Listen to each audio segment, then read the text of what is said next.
What's up, guys? Welcome back from the 32nd floor of the 3 Park Avenue building here in New York City, aka the studio location of MLG. I'm Axel Toss, joined by Axlab. You saw the awesome New York City skyline behind us.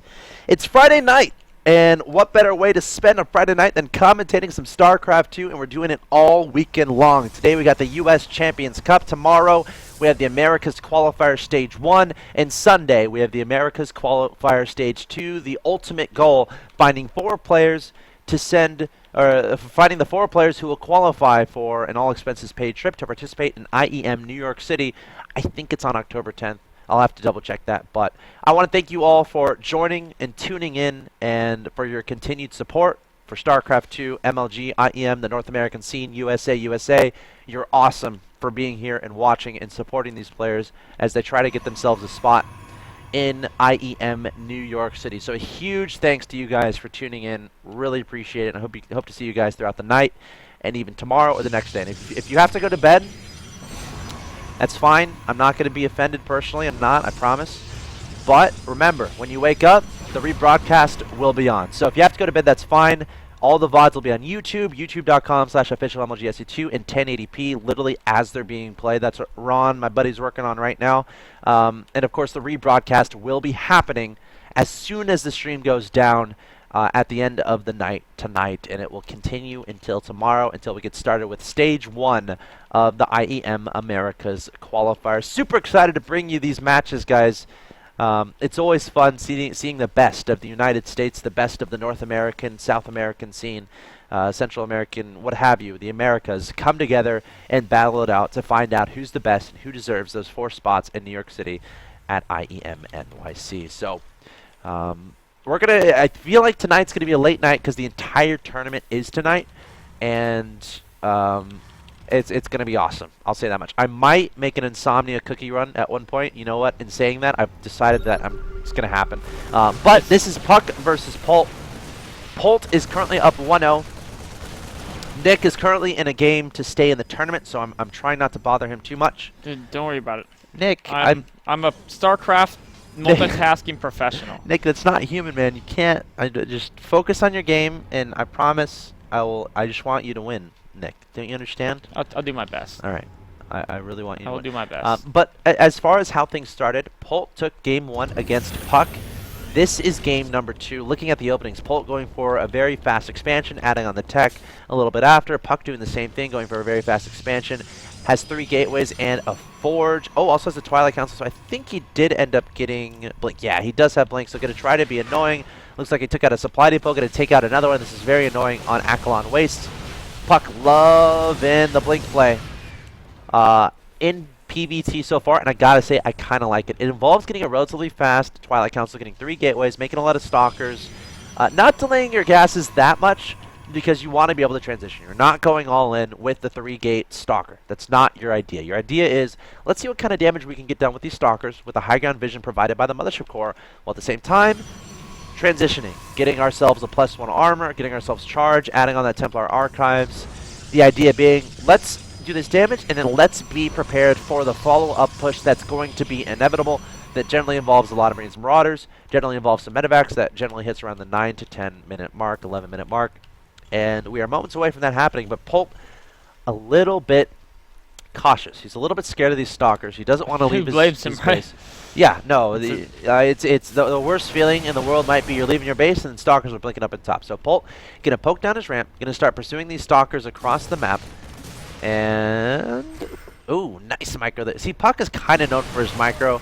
Oh, yep, he's gonna be just fine. Polt stimming 1 Marauder to try to chase down that stalker. Can he make it happen? No, the rest of the stalkers are going to turn around.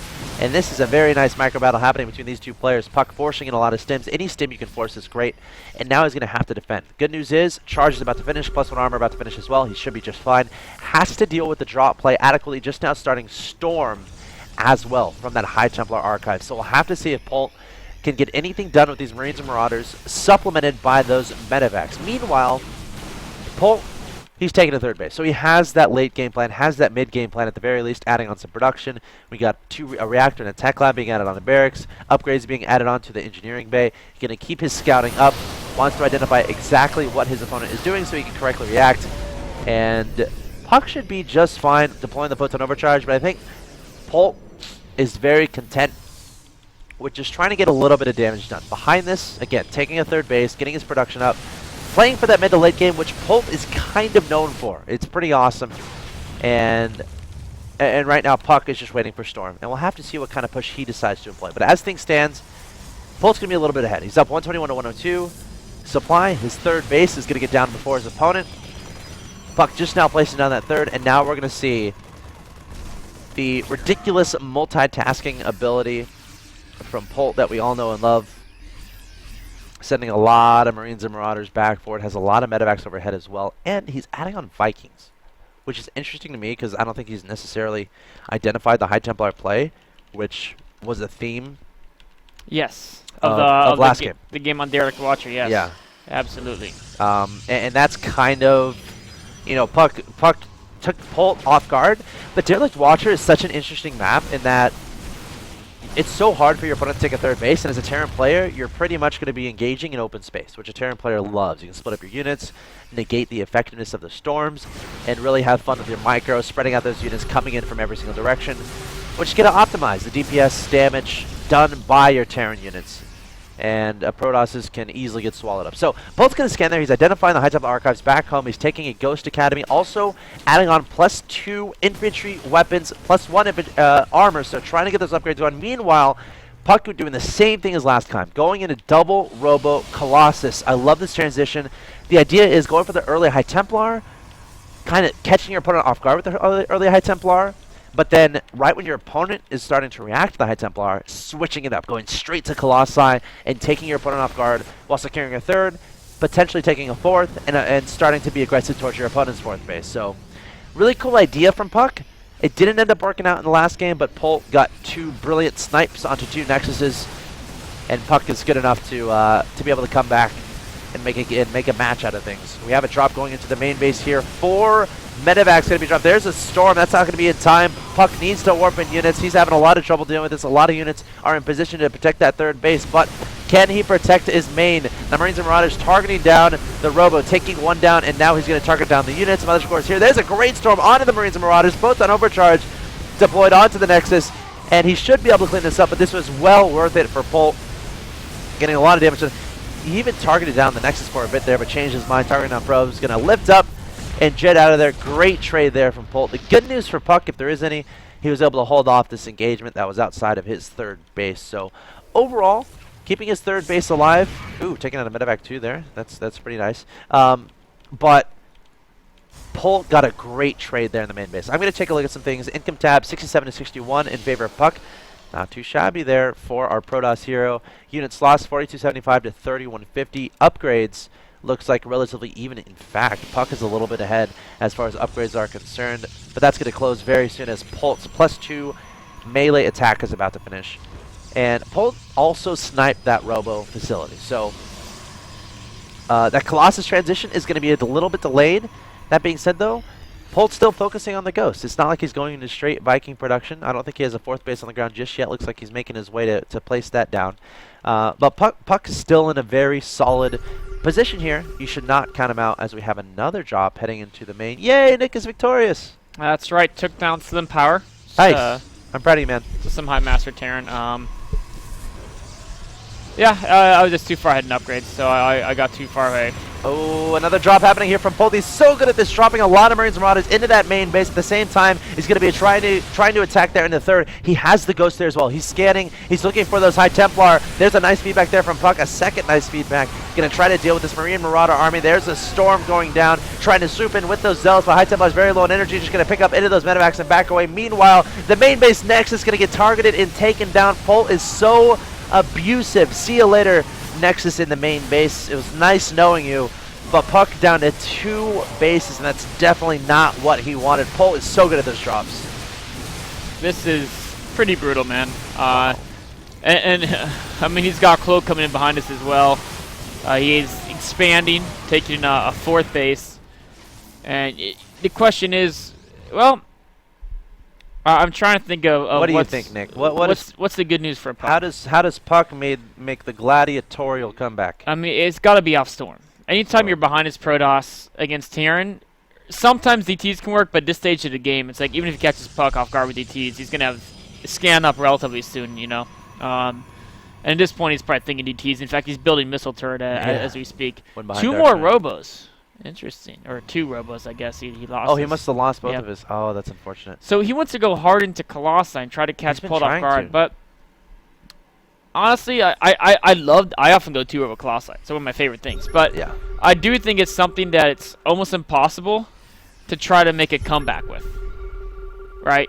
Yes. Because if they just have more units, Colossi, yeah, it'll be cost efficient, but Polt knows exactly what this High Templar. A storm manages to land. Puck going for those feedbacks, but all the High Templars are going to be targeted down with that feedback, and Polt is just going to hit that T button, stim forward, and puck is going to lose so many units here. He might even lose his natural expansion. He's going to lose again. There's the GG, and Polt with the 2-0. Convincing victory there over puck. Very nicely played. Can we get a bracket update? Yeah, let me shoot. Hold on. I put Nick on the spot there. I was trying to report my game. There was a spot, and I said, Nick, go stand on that spot, and I put him on the spot. All right, here we go. Bracket update. Polt beats puck 2-0. He's going to be advancing to the semifinals? Winner bracket semifinals. Wow. He plays the winner. Yep, Illusion beat Fog. Huck beat Louis Armstrong, who beat Masson. So that must be someone, some known player just playing under a fake name. Sure.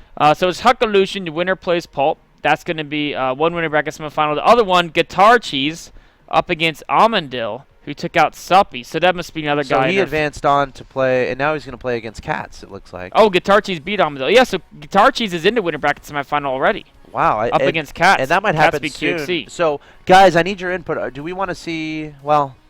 I mean, everyone's still in loser bracket. There's a whole, like, Suppy's beat a couple people loser bracket. He's making his way back up. Fog's still in there. Xenocider lost to Roach King.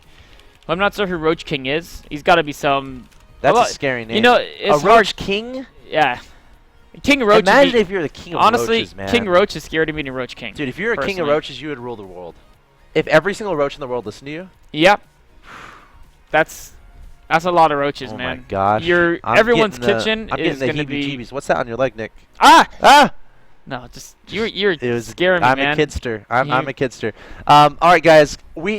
Basically what that means is we have awesome StarCraft 2 content coming your way throughout the entire night as it gets darker and darker behind us. And the question is, will it start getting lighter by the time we finish up?